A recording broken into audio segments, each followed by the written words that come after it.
Welcome to the Archotechs, a RimWorld fluid ideology series about pursuing the Archonexus. Episode 29, Waiting Game.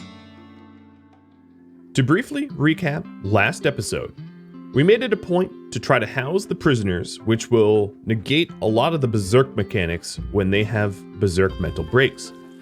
This doesn't do much for Prison Break, as all the prisoners are sort of linked together for Prison Break.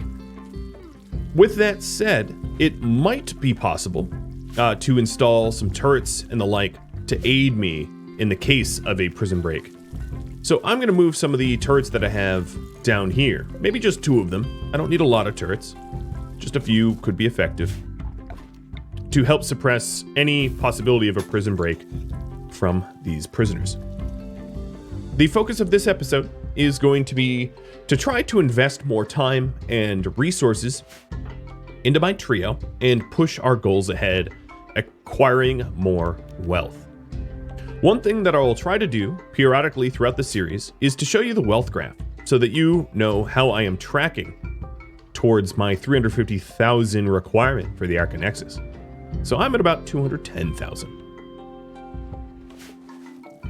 If I can reduce the amount of work that Trustin has to do in terms of doctoring, I might be able to get to a point where Trustin can start processing the Thrumbo, Devil Strand, Cloth, and Leathers to be able to make us a pretty sizable chunk of money.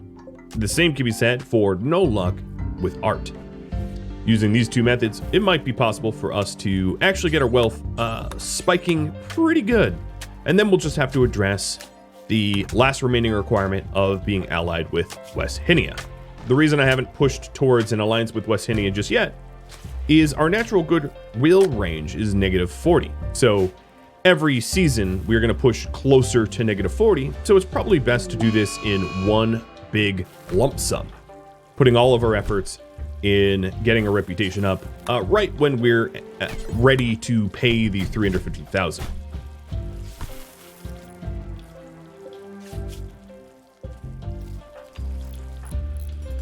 So the fire mazes are just about done being reset, and No Luck's going to switch weapons back from Molotovs to SMGs,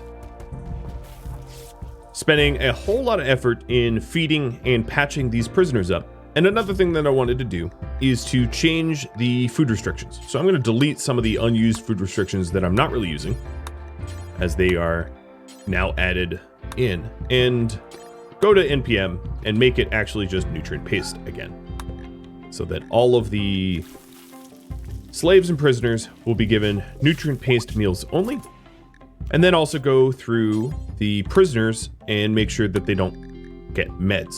Now, I do see that a lot of them have some dangerous levels of malnutrition, so that's another thing that I will want to address, is to try to deliver as much food to them as possible. And I think to do this, what I'm going to do is I'm going to increase wardening for basically everybody, because I'm not really intending to try to convert them or anything like that. I just, they're for honor. I'm going to be selling them essentially. So I'm going to have everybody but Trustin focus on getting them fed and tended to. A massive structure. It is 900 metallic and 1500 stony. I do have that kind of material, so this is something that I could accept. 32 by 17, I'm not really sure is going to fit all that effectively here. 32 is rather large, as you can see. So it's a monument that I have the resources to build, but perhaps not the space. It really depends on the form factor. 9 honor would be pretty nice though, not gonna lie. Another thing that I have to consider is I am nearly out of steel. So I'm gonna set up what little there is left of steel above ground to be mined out. There's not a whole lot left of it, which means that at some point it might be necessary for me to get the ground penetrating scanner going to make sure that we have somewhat renewable sources of steel.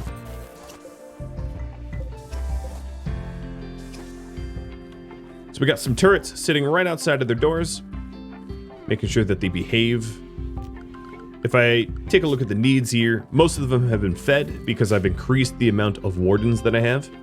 And then Trustin is doing some repairs, but he should be able to do some tailoring soon because I have sort of addressed most of the construction needs. So there's a little bit more to repair down here, but that's about it. And he'll be doing that in just a minute.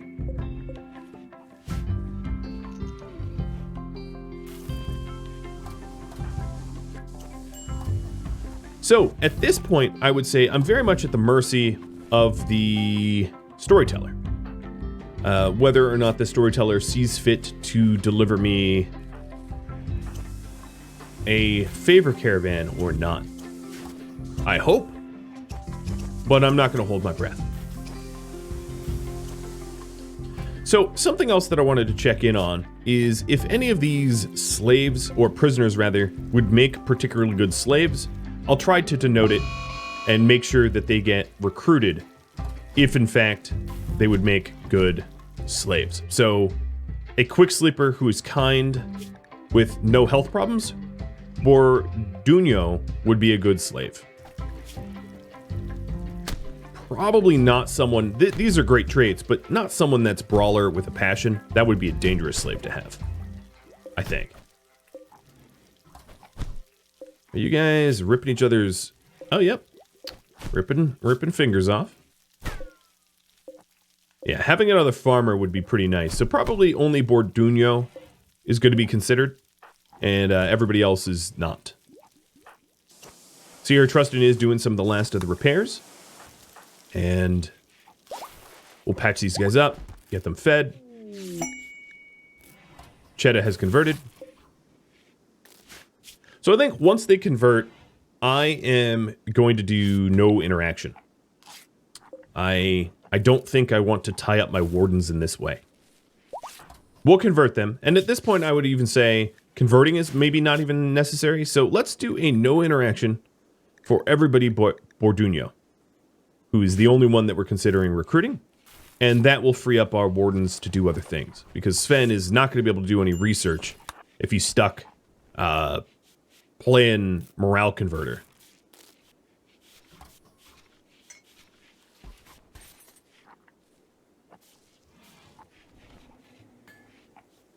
And even at this moment, I would say my needs for a farmer is relatively low, because most of my farm has been sown, but it would be possible to sow additional fields out here. It's just, if we did that, there's a very high likelihood that the wildlife would just go eat the seeds unless I kept it walled in, which adds to the expense and setup cost.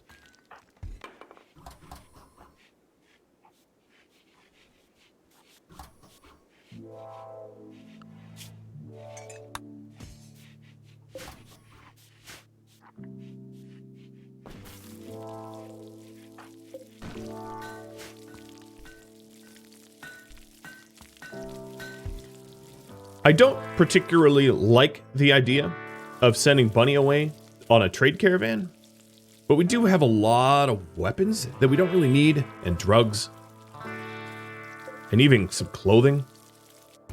I think if Trustin gets some time off tending to the prisoners and he gets some time to make corsets, it might be a good idea to have Bunny go down and sell these things. But first things first, we are very low on components, so I do believe that that's probably top priority. And we are just about ready for a work drive in just 8 hours, so I'll probably use work drive to help Trustin manufacture faster.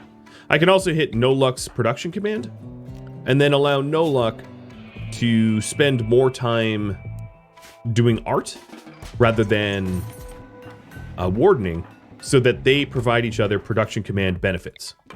They hit one another with production command and craft even faster.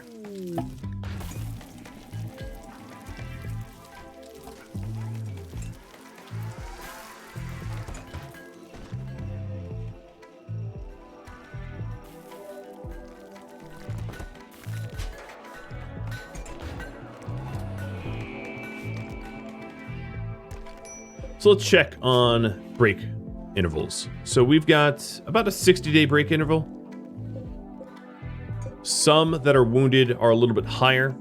One thing that I might be able to do for characters like Mikhail is to do a peg leg surgery. And if this seems cruel, it's exactly cruel. It's cruel by design. To do a peg leg surgery to essentially remove a leg to lower their chance for any sort of insurrection. I don't necessarily need to make them totally legless, but one peg leg that then immediately gets removed is definitely going to significantly impact the chance that they prison break. Plus, one-legged prisoners are not particularly effective fighters. Oh, a surgery fail while we were stripping out a peg leg.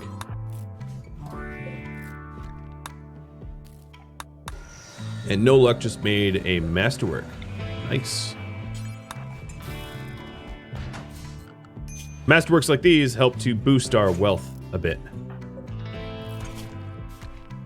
Let's try this again. Remove right leg.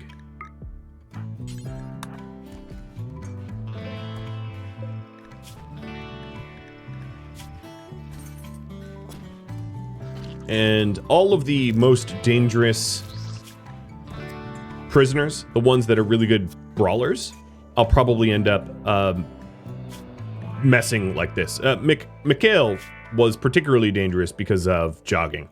So Fieldy is also a somewhat dangerous prisoner due to brawling and a passion and skill in brawling. So that would be another contender. Let me hit work drive before I finish these surgeries. So this is just trying to mitigate risk, in other words. I don't really intend to fully immobilize them, just to lower their chances so that their intervals go up and I'm not likely to be attacked by prisoners. So Fieldy, losing a leg as well.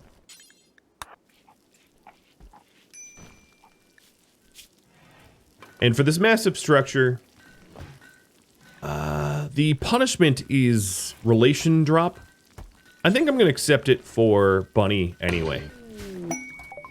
I know I have a lot going on and I'm rather busy, but perhaps I can construct this. And yeah, as I thought, it doesn't exactly fit anywhere. This thing is rather huge. The problem is I should not place it anywhere where there's soft sand, because soft sand is going to prevent me from putting the flooring down that is required. Here, I guess is okay. It kind of looks like a tombstone. Or a strange fire hydrant or something. I guess here is fine. It's an odd place for it, but it's, there.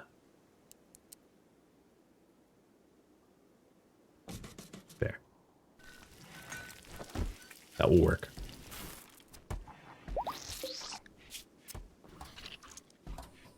Okay, Fieldy surgery is done. Elk. Let's do one for you too. And the reason why I'm installing the peg legs, this is probably obvious to almost all of you, is that you can't... The game doesn't allow you to just remove healthy body parts, so I have to install a peg leg to be able to remove the leg. I can't just remove the leg. The only time you can amputate is when it's sick, when you have some sort of infection or cancer or something like that.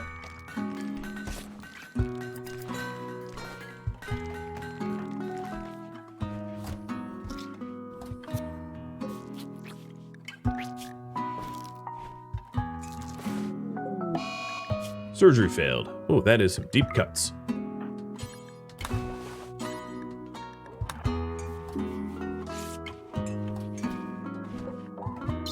Well, he's not getting up anytime soon, and we'll try this again.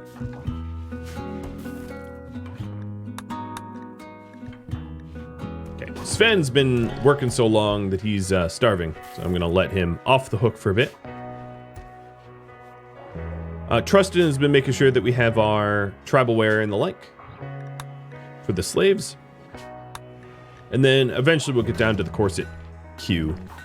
So Trustin now has all of the components required. And my slaves here are making more blocks so that giant monuments like these are relatively simple to construct. Bunny with an inspired trade. I might want to try to make as much craftware as I can to get Bunny down to Roslithrum, or whatever it's called, to do some trading.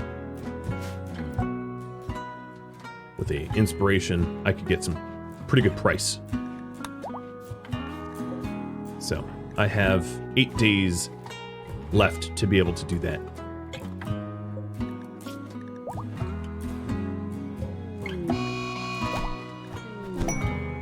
Ooh!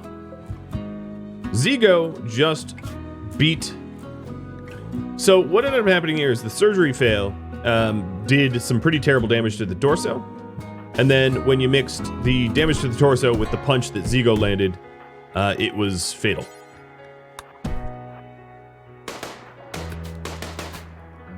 So you're probably not going to be going berserk anytime soon. I didn't have patience to to deal with that situation carefully. A legendary toque. Sweet. No luck's like, forget the silver flak hamlet. Legendary toque sounds good.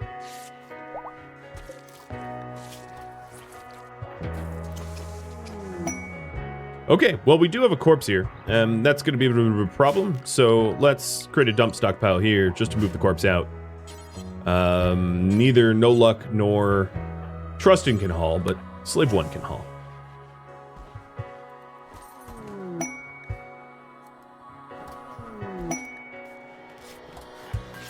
How many toques are you queuing up?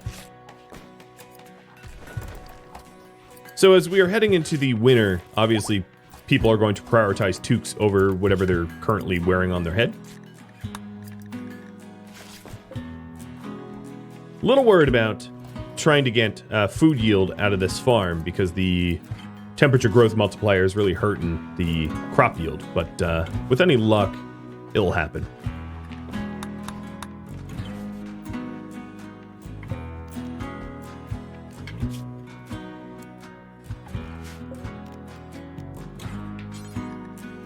I have a lot of flagstone, so I'm going to put flagstone flooring down here and set that up to be constructed. Not really going to prioritize it when they get to it. So now if we take a look at Fieldy, prison break interval has more than doubled. The multiplier for movement significantly affects. Another advantage of doing it like this is if they do have a prison break, having them only have one leg means that they can't really get very far, and also, if they do prison break, they don't group up. You'll have the group that has 2 legs that moves at nearly 100% speed that hit you initially, and then you'll have the second group which moves at half speed, and they're going to lag behind. So it's rather than one large wave of prisoners, you're going to have 2 smaller waves of prisoners, which absolutely can help tip the tide when it comes to suppressing a large break. All right, I am lowering Trustin's construction priorities. So, No Luck will work on this instead. And then get back to crafting. Healing factors just got researched, and I think what I'm going to do is, instead of queuing up additional research for Sven, I'm going to shut the research down and have him pivot over to the ground pen scanner. Because I don't really have a whole lot of metal left on the map. This is the last of the metal, I think. The last of the steel. So I have 450 up there, and then whatever this yields, about 800 plus the 400 we have, so 1200 steel. It's not a lot of steel. Sounds like a lot, but it really isn't. So I'm going to make sure that we are not wasting what we have left. Also, wouldn't be a terrible idea to hunt. If the farm fields don't yield a whole lot of crop, to make sure that we can feed all of these prisoners, hunting what animals that are left on the map tile will help to supplement. I just have to make sure not to stand next to the emu when I shoot them, because they're very fast. And they don't like being shot at.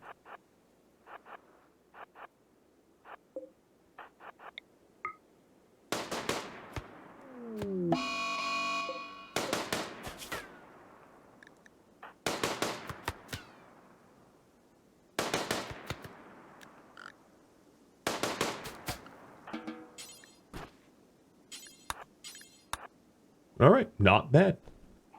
We'll get the dromedary and the iguana killed as well. Oh, I guess the dromedary's already dead. Zlub might have got it. Or no, the iguana's already dead, so there's just dromedary left. Not bad at all.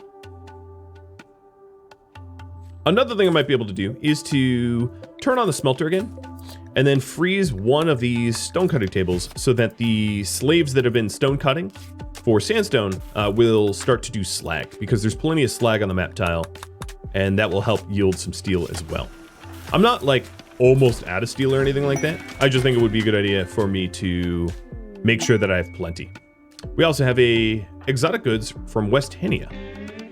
West Henia, as a little reminder, is the faction that I need to build up rep with, but it's too early for me to do that right now.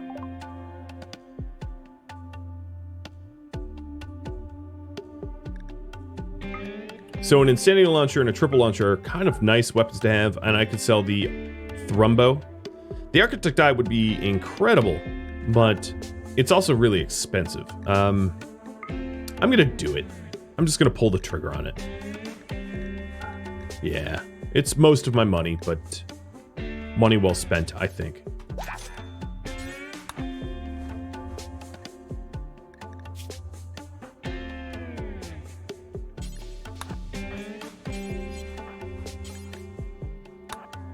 Making sure not to leave the triple launcher or the insanity lance out here, so I'm grabbing them. I also need to haul the plasteel in. So Bunny equipped the insanity lance. Also might not be a terrible idea to have Bunny start Psi Focus gaining, so that if I do have another raid, she has stun that I can use.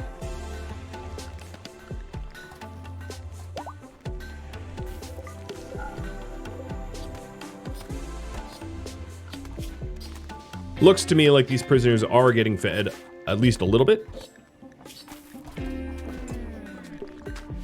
And then the only one I'm trying to convert has pretty low certainty about their religion, ideology.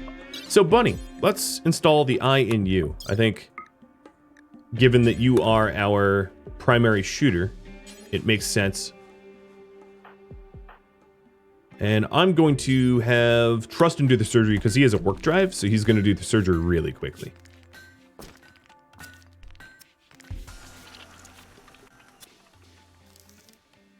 And it was a success, thankfully.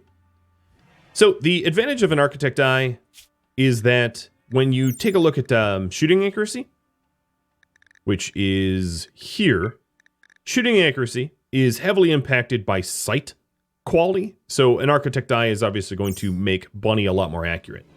That's probably what the eyes are most effective at doing. They obviously provide benefit, some benefit for other skills. So if you want to know what the other benefits are, you can always go through and see.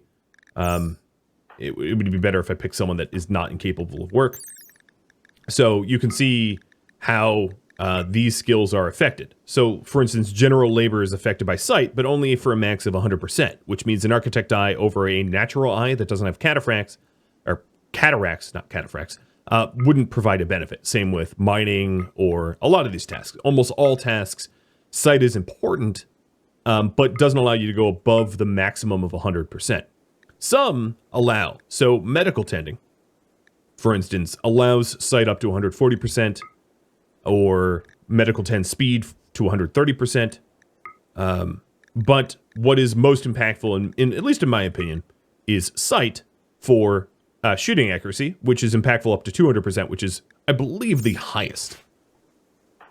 Which means that if you give good eyes to your shooters, they don't miss as much, which is kind of nice. Makes them very dangerous. The game does say I need a research project, and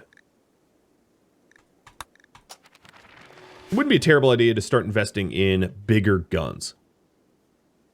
Because I could also defend my territory in here with just some autocannon turrets. You know, imagine autocannon turrets put here. Anyone busting through these walls gets shot with extreme prejudice by big guns rather than the little mini turrets. Mini turrets are great because they don't have a minimum range, but they don't hit very hard. So they're very bad against toughened targets like a centipede.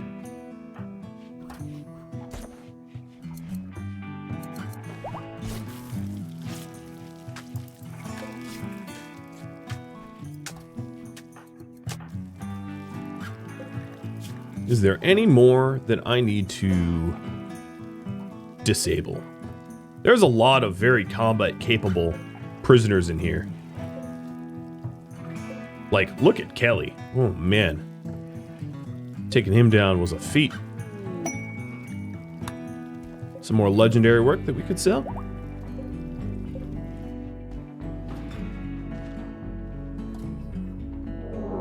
And a raid of Mechhive. Okay, well that's exactly what I was talking about. We have got, so these guys are breachers, and they only have they have no pikemen, which means outranging them is actually relatively easy.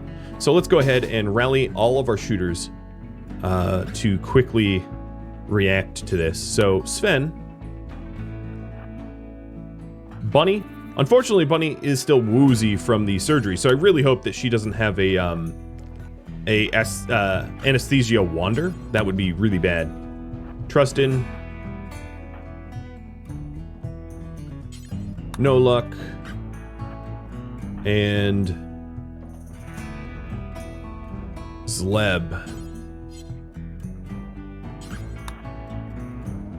But I also have Marksman Command. So I am risking Bunny a little bit. But worst case scenario, I can use Psycast to make her safe. So we're having everyone switch their guns out. You know what? Maybe I'm going to have Bunny sit this one out, actually. So let's schedule everybody inside for slaves and for our main characters so that they stay safe from accidental gunfire.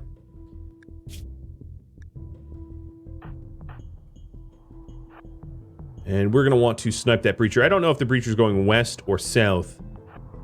So I'll sort of have to assume I might have to move it. It looks, south looks like it's the correct path. I also have, Sven has Berserk, so I could Berserk some of the centipedes if I could get close enough or safe to get close enough, and really shut down the centipedes as well. Because centipedes shooting at other centipedes will do an immense amount of damage.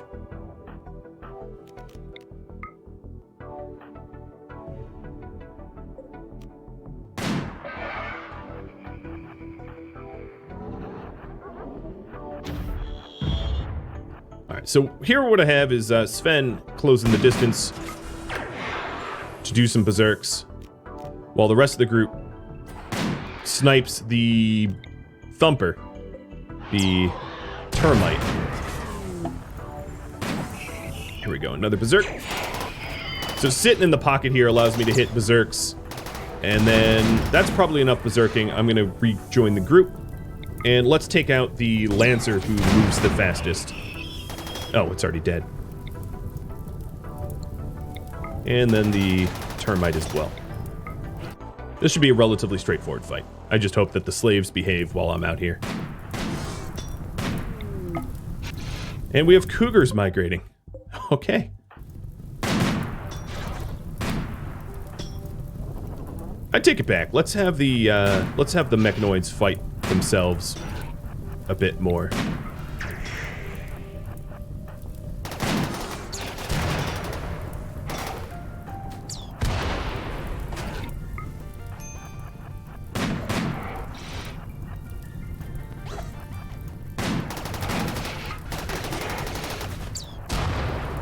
I don't like them staring at me. Yep, they're aiming at me. Okay, so let's go ahead and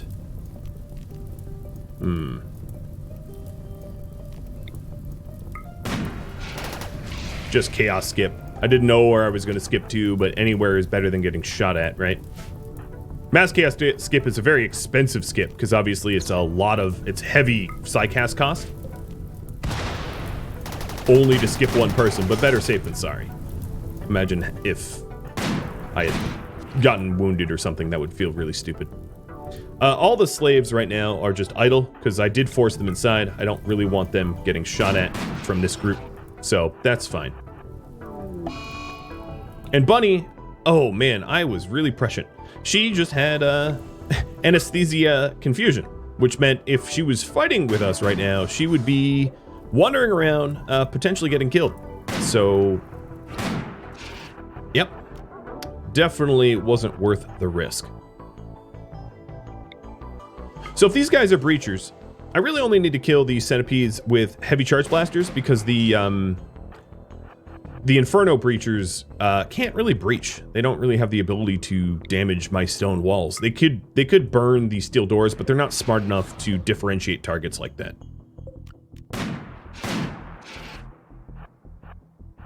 How is this thing still so fast?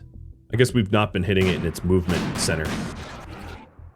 But these centipedes probably, I suspect, are going to start shooting my walls. I could have my slaves, which have shield belts, start punching them, but I think it should be fine. If I lose a few sandstone walls, it's not a big deal.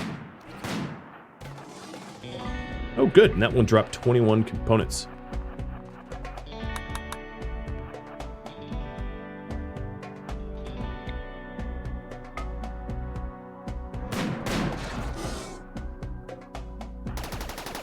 Yep, here it is, shooting the walls, as I suspected, because they are, of course, breachers.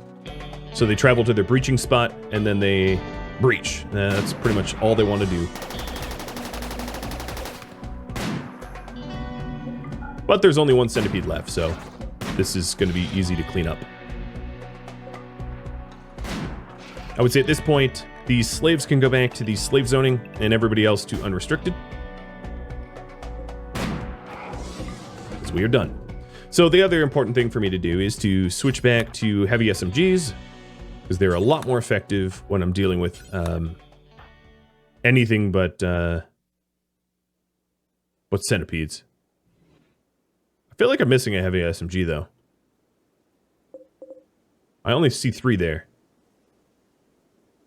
Where on earth is the 4th?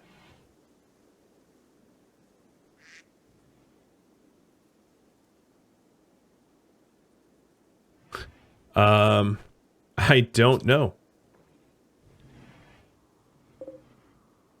That's interesting.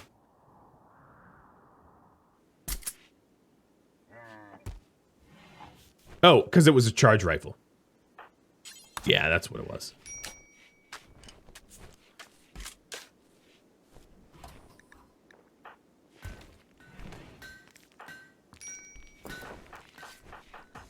All right, Slave 4 wants a scarification. That's fine. I will start the scarification, but I don't really care about the quality of the scarification, so I'm going to have my own colonists sit this one out. I probably should have kicked this scarification up during the siege when they were all idle. Obviously, that would be most bang for my buck. I just didn't think of it until just now, so oh well.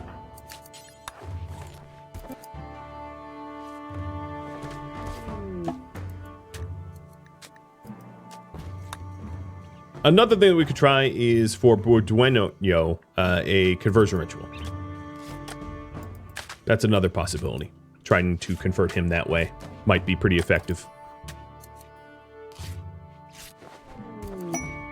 We're getting a lot of legitimate, high-quality corsets here.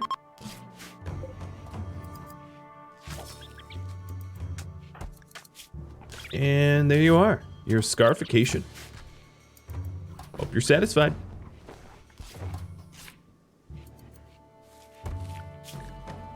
Does look to me like I am going to need to prioritize wardening again, because these guys look awfully hungry. So let's help out It was spectacular. Wow. Okay. And now I've scarified everybody that wants it. Oh, and Bordueno went berserk. So that's going to slow down conversion ritual as Bordueno is no longer conscious. But hasn't suffered a physical injury that is going to last, which is good. No missing toes or fingers or anything like that.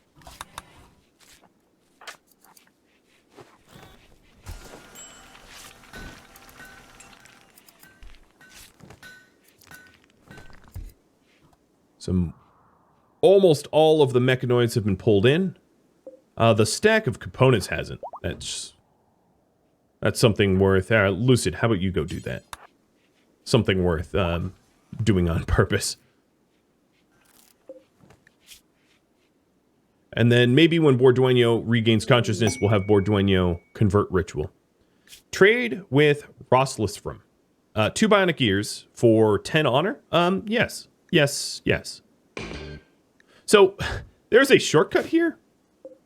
Alec has a bionic ear that we're just going to tear out. I was not going to spend the medicine to do this, but now that I have a... now that I have a quest for bionic ears, that seems pretty obvious. And then we'll just have Trustin make another one as well. So, interesting. And very, very easy to fulfill.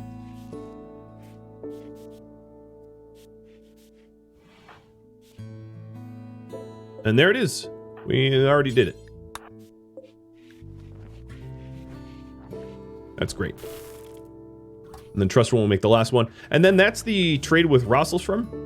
We're going to head down and fulfill the requirements because the one that delivers gets the honor. So we'll have Bunny deliver it because she needs the honor anyway. And then she'll do an inspired trade for the other things that we bring. So it's sort of perfect. The storyteller really making it very easy on me. All right, nobody is absolutely starving, which is good. And then Bordueno is so very close to being convertible that the conversion ritual might not even be necessary. Bry's got the plague though.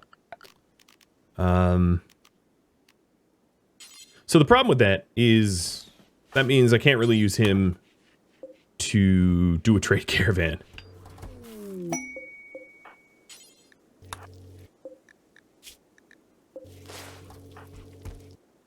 But I did make a bed because a animal bed here helps with immunity gain speed.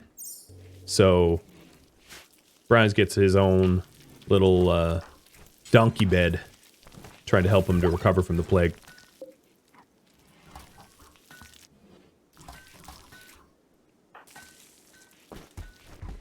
So let's go ahead and make that bionic ear. That's going to be pretty easy to do.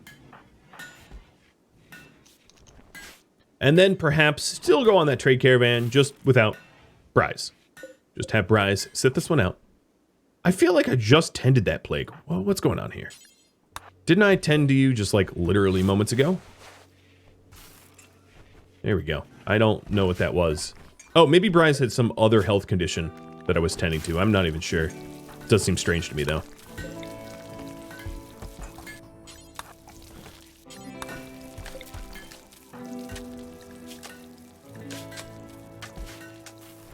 So the floor of this monument, which is probably the most expensive stone-wise, is getting constructed. Now, the only problem with this monument, the only thing I really don't like is flagstone doesn't get a return when you destroy it.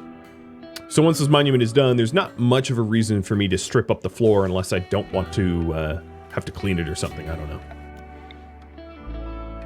It's honestly somewhat unfortunate because I really don't like monuments like that.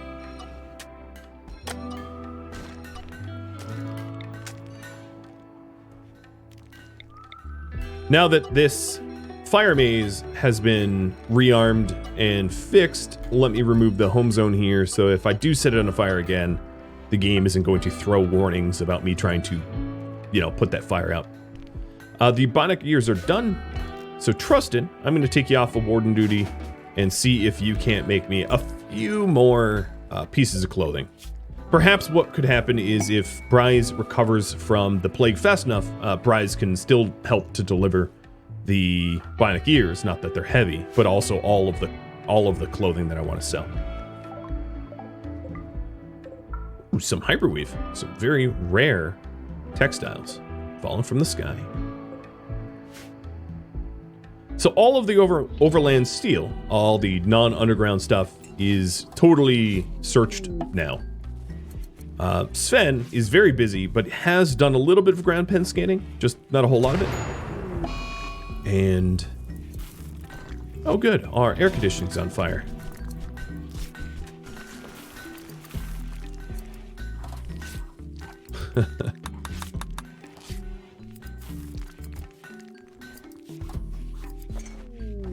Ooh, another legendary corset.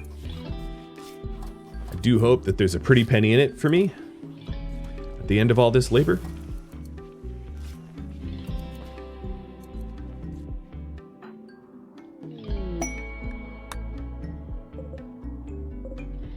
So most of the slag has been processed. There's some new slag up here. Well, actually, the breachers walked in from the edge, so they didn't pot in. I'm used to them potting. So those mechanoids didn't create slag.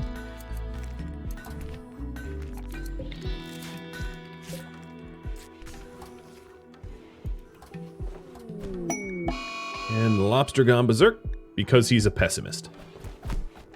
Hilarious. And more legendary corset. Trustin's construction is 19 and crafting is 18, so the quality here is pretty superb. Doesn't really get much better. Taking a look at the wealth graph, you can definitely see the addition of those corsets, and maybe that's also counting. Here, let me analyze it a little bit closer. Wealth items is mostly what's been going up. The wealth building's going up a little bit due to the flagstone, but not by much. And then the wealth creatures. This wealth creatures is a result of, oh boy. Oh, that's not too many. But this wealth creatures is a result of these slaves getting healthier. Okay, so there is a 2, 4, 6, 7 person prison break. And I have just drafted everybody, and I'm going to try to quell this prison break before the end of the episode. So the turrets here, as you'll see, don't immediately target because these are prison breakers. They are not hostile. What I can try to do is I can try to berserk some of them so that they fight amongst themselves, and therefore I don't have to do a lot of the combat, keeping my hands clean and keeping my bodies healthy. And then the ones that are isolated here, I can just send all of my slaves to go take care of quickly. I have all of my shooters on hold fire, so they're not going to just start opening fire randomly.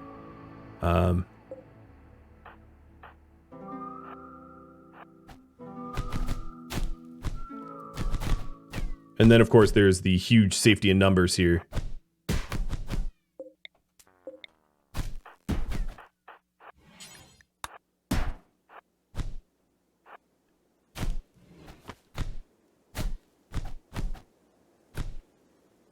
And I didn't lift a finger. I used some sidecasts, but didn't lift a finger. Let's quickly assess if any of them are bleeding. We do have a big toe missing. That would be the worst of the injuries. And then we will capture them. And yeah, that was a pretty easy prison break to deal with because some of the prisoners were already unconscious due to berserks. Some of them were asleep, so they didn't join in. And then some of them were just physically disadvantaged in a way that they, I guess, didn't feel it necessary to even try to prison break because they wouldn't have made it very far. So these turrets mostly are when the prison break becomes hostile and they grab weapons. That's when they become useful, but not useful until then. So we have recaptured all of them and setting them back up in their cells. And that was a very mitigated risk prison break. And I think a lot of that mitigated risk was the preemptive leg removal and the like. But this is where I'm going to leave off the episode. Thank you for tuning in to episode 29 of the Archotechs Waiting Game. If you have any feedback or questions for me, let me know in the comments below. pretty soon I'll be putting up polls for the Archotechs around what we're going to do with the Archonexus. And if you'd like to vote in the polls, the best way to do so is to join Discord. A link to that can be found at Rhadamant.com or in the description of this video. Thank you so very much for watching. I'll catch you next episode, and I hope you have a wonderful New Year's. Farewell, everybody.